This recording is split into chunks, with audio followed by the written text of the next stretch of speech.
So hi, when we go to this podcast, I'm Shane, I'm Glory. and we're here with, Mario from Thrown Into Exile. and we're some questions there about the upcoming EP, Passageways. So congrats on that, by the way. How do you feel about the response, the announcement so far?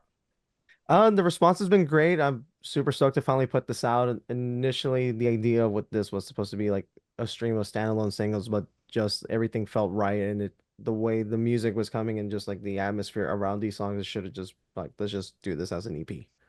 Gotcha. Were they all written like in the same session? Because they do feel like a project listening to the EP in full. It was. I mean, there was templates of ideas here and there. Like just riff farming for like the last like maybe like 2-3 years, and then some stuff didn't make it, some stuff did make it, and then when we started doing the actual sessions, when we were working with our producer, Jeremy Kroll, that's where we started making sure everything was extremely cohesive and it sounded like it came from the same session and the same actual like same band. Yeah. Because sometimes some recordings in general, like you can hear like there's like the band wants to sound like this on this part of the record, and then on the later half of the record it sounds like this. So the goal was to make sure that it was as precise and focused as possible. Gotcha. So the idea of standalone singles was before you guys hit the studio, but like you had the idea of the EP going in to record it?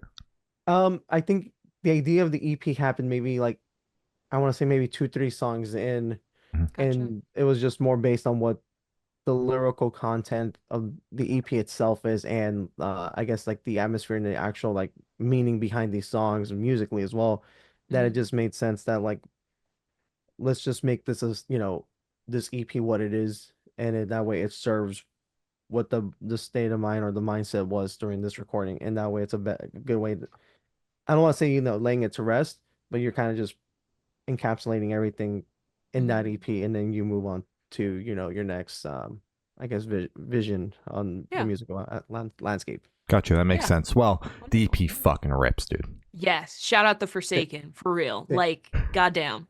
Thank you. That was actually that may have been the first one written for that one. Oh Hey, shit. hell yeah. Go on. All right. So is there any meaning behind the EP title or cover art? Um, well, I guess without trying to get too, I guess, moody or depressing with over this, yeah, the idea of passageways is more, the EP itself deals with a lot of grief and loss, not just in the sense of, whether losing someone, but then also within oneself, and also symbolically even within the band itself. I'm sure it's no secret that the band's kind of had a history of just like, lineup changes. So just addressing the elephant in the room on that one. Yeah. But it was just it's more like which passageway are you taking, whether you can stay here and dwell on it and just let it consume you, or you can find a way to continue to move forward. But even while you do move forward, you still learn to live with this. You learn to live with the grief and learn, what happened cannot be changed, and there's no different outcome of this. But it's more just learning to live with this and move forward. Gotcha. That makes sense. And is there any meaning behind the cover art? The I mean the idea is, I mean, the two ghosts essentially, you know without steering away too much of the cover art, it represents two people that are potentially may or may not no longer be with us. Um and the idea that obviously is like the passageway, which way are you going? So it's a double meaning. It can mean like, representing the two people that are no longer here, but also representing which path are you going to take. Gotcha. That And they makes will be sense. the ones leading you. Gotcha. Yeah. So can you tell us a little bit about your writing process for the EP? I know we touched on it at the beginning, but if you'd like, you can go more in depth. I mean, when it comes to writing, at the end of you gotta have at least, some sort of a hook, whether it's making you either start with like, hey, this could be a really cool idea for a chorus, or this could be a really like opening riff. Um, for example, actually the Forsaken, that was like the main riff just came in. Like I just wanted something, aggressive, very straight in your face, catchy, but at the same time, it's no secret, it's kind of very melodic death metal worship on that one, as I'm wearing an Arch Enemy shirt. Uh, So I think it just really, depends on where the riff lands you, whether it's like you have the intro riff that goes from there, or you have like a verse riff that's there, or wherever the idea inspiration starts, and then you start sitting around, tinkering it and playing with it and see what works to get it there. Hmm. Gotcha. Okay, gotcha. Makes And sense. then you live with it for a couple days or weeks. One day you hate it, one day you love it, and then the next day, like, I gotta rewrite this part. And the next day, like, no, we're fucking keeping this. Yeah. Exactly. Stop fucking with it. Stop fucking with it. Yeah, yeah, Exactly. Yeah. yeah, At, yeah. at what point, like, do you guys, at what point do you know when it's time to like stop tinkering with it? I think once it feels right and you have to like kind of be able to police yourself, because then you're gonna go down the rabbit hole and like, well, I can do this, I can do that, and then you're gonna be stuck with something that you're like, oh, maybe I should go back to this, maybe I should go back to that. Like at some point, you do need to be like self-assertive and confident in what you just wrote, and be Hmm. like, this is what this is where we're at. This is what we're doing. Yeah, Yeah. yeah. Because you could probably tinker with a song forever, and this EP could still be existing on a hard drive somewhere Mhm. in stem I form. I Yeah. mean, history has shown. I mean, the second album did take a couple years to get out. Yeah, There you It, yeah, go. it, true. it Yeah. don't, I'll put it to you this way: the second album was like written, maybe like done a year and a half to two before the fucking record came out. Just because of like tinkering and shit like that, or were there other factors? No, well, it was just like, I hate to use the term, I guess, victim of circumstances, but it was a victim of Mhm. circumstances. Like, oh, Okay. we have this lined up. Okay, fuck it, then let's not put it out. Save it for this. Hmm. This Hmm. is getting delayed. Okay. Oh, we might have this in the chamber. Okay, great. Hmm. And then the pandemic happened, Hmm. and then that record came out in November 2020. Yeah. And I mean, and if we're being completely honest here, when you release a record as a, still relatively young, baby band during a pandemic, you kind of already shot yourself in the foot. But that's just Yeah. looking ahead now in retrospect. Yeah, Hmm. absolutely. Yeah. You know, Shit happens. At least it came out. You Yeah. know, we're it, not doing the interview about that record. what record? Oh, oh shit. So what song off the EP took longest to write, and then which one is your personal favorite? I want to say, where do we go with that one? The longest one would probably be uh, Caskets Beyond Cremation. I think that one Mm-hmm. kind of took a little bit longer just to make sure everything fit right. Mhm. I mean, at least on my side, maybe the other bandmates could be like, no, that song took longer, but I think for my recollection was Caskets Beyond Cremation that took the longest. Mm-hmm. My personal favorite, um, I would have to put it at a tie between Forsaken and Killing the Only One. Mm-hmm. Um, Killing the Only One just because it's such a melancholic, and I hate to use it's a very depressing song. It's very moody and Yeah. somber, which is something that the band hasn't really done, just doubled down Mm-hmm. on that. On the previous material, there is like a little bit of like hint of like, like the moody guitar melodies and just like having some sort of like somber atmosphere to it. But this one, I think we kind of just went all out for it. And then where as, the Forsaken, it's very, not only is like obviously aggressive and like nonstop, but at the same time, it still has its own, you know, somber atmosphere to it. Mm-hmm. And I guess jokingly, I will call it like my ode to certain melodeath bands. Yeah. Yeah. Yeah. Oh yeah.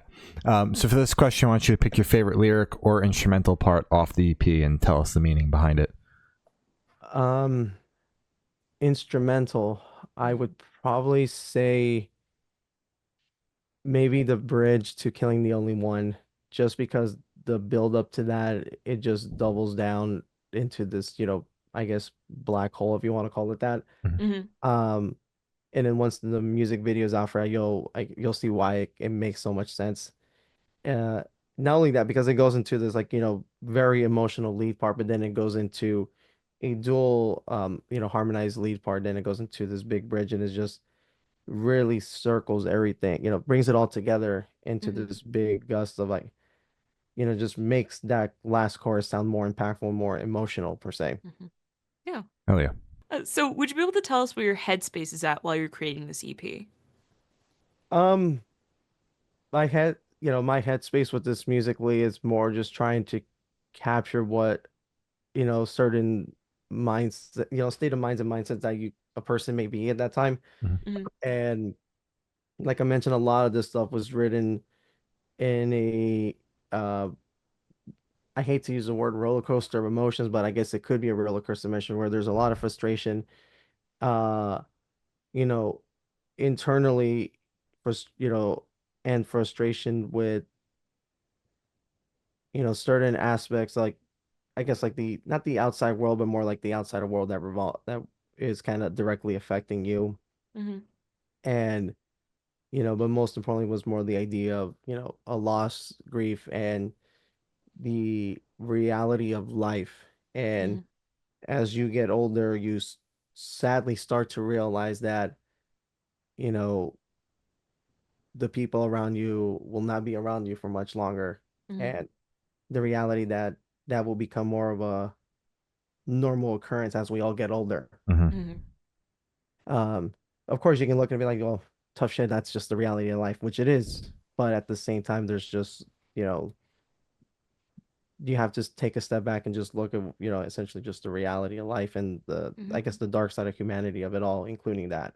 Absolutely. Yeah. I think that that's something that like people maybe try to ignore slash avoid. Like I know that's something I'm trying to do as I'm like Yeah. getting older. I'm like, oh shit. Like I think about it and then I'm like, distract myself, think about something else, because it's like something I don't want to unpack, you know? Mm-hmm. Right, but I mean, at the same time, though, there is some beauty in that, because at least you're able to know that you were able to care for Mm-hmm. people that much, that it means such a significance, that made such an impact for you, and also knowing that, you were around people that, impacted you in such a way that allows you to feel that. So I mean, there is a Mm-hmm. good and a bad with this, Yeah. what the way I look at it. 100%. Absolutely.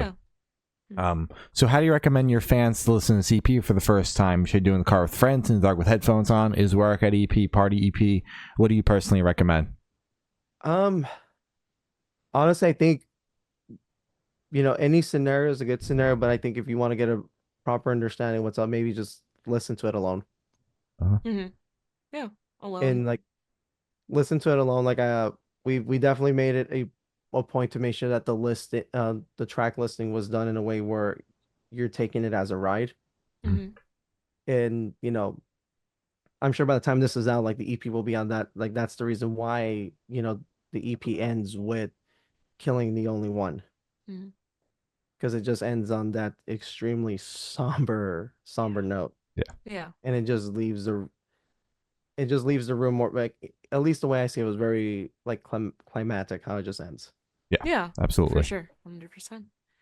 So this one should be super, super quick. Off the top of your head, I want you to describe this EP for new listeners in 3 words. No more, no less. Melodic, Mm-hmm. aggressive, somber. Oh, damn right. Those are good. Mm-hmm. Oh yeah. And in that same train of thought, is there a certain feeling or emotion you want listeners to have while going through the EP? I don't think I can tell anyone what they should feel. I think they should go into it, allowing themselves what they need to feel while listening to it. Mm-hmm. And what I say by that, because, you know, what whether it's our, just the musical energy about it, or even the lyrical content, could have a significance to someone else in a different way of, what they're thinking, as opposed to when we wrote it, what was intended for us. Mm-hmm. Mm-hmm. And, it just goes with, obviously, music in general is always based on interpretation, and the way, sometimes I look at things is that there isn't exactly what negate, makes it, this is good music, this is bad music, because it's always based on one's, idea of that. So it's kind of weird to answer like, well, this is good, this is bad. Like, it may be bad or good for you, but in general, Mm-hmm. there's, the way it strikes me, it may strike you guys differently. Yeah. And, you're being very upfront and honest about like what the EP is talking about. But at the end of the day, if someone gets a completely different meaning from that, it's not the wrong meaning, because the art is kind of like not yours once it's out there. Mm-hmm. Exactly. And I mean, not only that, it's like it's no longer mine. It's everyone that wants to listen to it, Mm-hmm. and it's open for interpretation. Yeah. Because I mean, art in general is always open to interpretation. 100%. Absolutely. Yeah. I it always makes me think of this. Not sure. Do you guys watch Always Sunny in Philadelphia? Oh my God, that is my favorite show ever. Okay, I have so a picture of Charlie on my desk right now. Yeah. So the like Ongo Gobogian is like, oh my God, I love this. I absolutely love this. Oh, that's just Yeah. the air conditioning. But are we all just breathing air and conditioning? Yeah. Yeah, we wanted to spend like 10 million or whatever $1 million on it, and then the art gallery is like, oh, this is trash to me. I It's wouldn't pay for it. awful. Yeah, I don't fucking want that. Yeah. Oh my God. That's the one where he has the wig, right? Yeah, yeah, Is it that's what his yeah, character Ongo on Logan. Go Logan. Yeah, And yeah, then yeah. Yeah. and Okay. then I fucking and love then that. Charlie had like this whole like altered personality, like with the leather blazer on. Yeah, yeah, yeah, yeah. Oh my God. Oh, I gotta. See, I've rewatched like seasons 1 through like 8, like at least like 8 times, 8 to 10 times. Everything else past that is like I've seen it like once or twice. So it's like I remember that, but it's like fuck, I gotta I, research. Mm. during the pandemic, during the month of December, I made it a point to watch every season. Every single, yeah. Every God, season that was available on Hulu at the time. Gotcha. exactly. Yeah, I'm so excited. They're working on Did you hear about the Abbott Elementary and Sunny crossover? I did see the photos from the set, but I Mhm. don't think that's out yet, is it? No, not yet. I'm Okay. so excited though, because honestly, I don't think like Dennis and oh no, sorry, it's Mac and Charlie. I don't think they should be like allowed on like school property. It's like the last time they almost like They had they a were like samurai threatening sword a and a kid. fucking gun. Exactly, yeah, and it's like, but they were trying to help. They were trying to help, and they were fucking And twisted confiscating their cell phones. exactly because the kid was playing fucking a shooter game, and it was like Yep. that's too much, it's too violent. It's like Jesus fucking Christ, I love that show so much. I love it. Um. Back to the album, back to the Yeah. EP. Are you able to touch on any particularly challenging or standout moments during the creation of this EP, positive or negative? I think the positive was that everyone was happy with what Mm-hmm. where the direction we were going in. Because Mm-hmm. I mean, this EP for us kind of, it really does represent where we wanted this band to go musically since the Mm-hmm. longest. But, again, you have to be real with yourself with not every band gets it right on trying to do their sound right out of the gate. And Mm-hmm. I'll be the first to admit, yeah, the first album, Identity Issues, second record, it was getting there. I feel now that as the band has progressed, now it's kind of honing in on what it meant to be. It took some Yeah. time, and that is not, disregarding the other previous releases because, they all have a special place for, not only for me that, on the writing process, but also for people that enjoyed it. So I'm not knocking them down, but I think now is just a better representation of where we're at. Yeah. Gotcha. That Damn makes right. sense. Yeah. Hmm. Oh yeah. So for this question, I want you to picture you're on tour. You're at a gas station for a rest stop. What is your snack of choice? Dude, I love sour candies. That's my thing. I Mm-hmm. love sour Damn candies. right. My biggest vice is candy and soda. I'm Yeah. not even, Mm-hmm. Mm-hmm. but so now I've been on a zero sugar soda kick. Mhm. Yeah. Um, shout out to a caring partner. Like you need to get off of the fucking soda. I'm like, yes, ma'am. You got it. Uh-huh. Uh-huh. I mean, look, I'll be real, dude. Candies and sweets are the bane of my waistline. Yeah. Uh, Mm. Yeah. I get that. I took that quote from Gene Simmons. I'm giving him his royalty before I get yelled at some point. Exactly. Yeah. Before we get copyright struck. Yeah. Mm-hmm. Love it. And on the topic of food, if the band was a dish, what dish would the band be and why? Fucking Christ. If I had to pick one right now, let's just say it'd probably be a toss up between probably like Indian curry or maybe even Thai food. Oh, I fucking Uh, love Thai food and Indian food. yeah. Yeah. And the reason I say that is just because obviously, like, we're obviously Thai food and curry, like, not that far apart from each other because, I don't know, it's just like there's a lot of flavor in it, but there's just a little bit of everything in there. Just like, obviously in food in general, there's a little bit of everything in there, but I just feel like, you know, there's a little bit of closeness to home with food. I guess like I fucking love rice. So Yeah. we'll Yeah. start Yeah. there. Yeah. There's rice, there's chicken, but just like I guess just like the amount of flavor that you can get with all of these sauces, and it just kind Mm-hmm. of bring you a little bit of everything. Yeah. Yeah. And I think Thrown Into Exile, within its own right and in its own lane, has a little bit of pieces of everything, but it still is staying focused to what it is. Mm-hmm. Hell yeah. Yeah. Damn right. And for the last couple questions, we're going to shift completely away from music and go straight to death row. Boom. So if you're on death row, what would your last meal be with a drink? I will have to bust similarly, it's gonna get dark. I think it was what was it? I think it was like John Wayne Gacy had like a big ass like order of meal. Mhm. Like he had Mm-hmm. like a long ass order, so that would made sense. So I Yeah. think for me it'll probably have to be like, you gotta get a steak, gotta get at least like, pineapple fried rice, at least Mm-hmm. Ooh.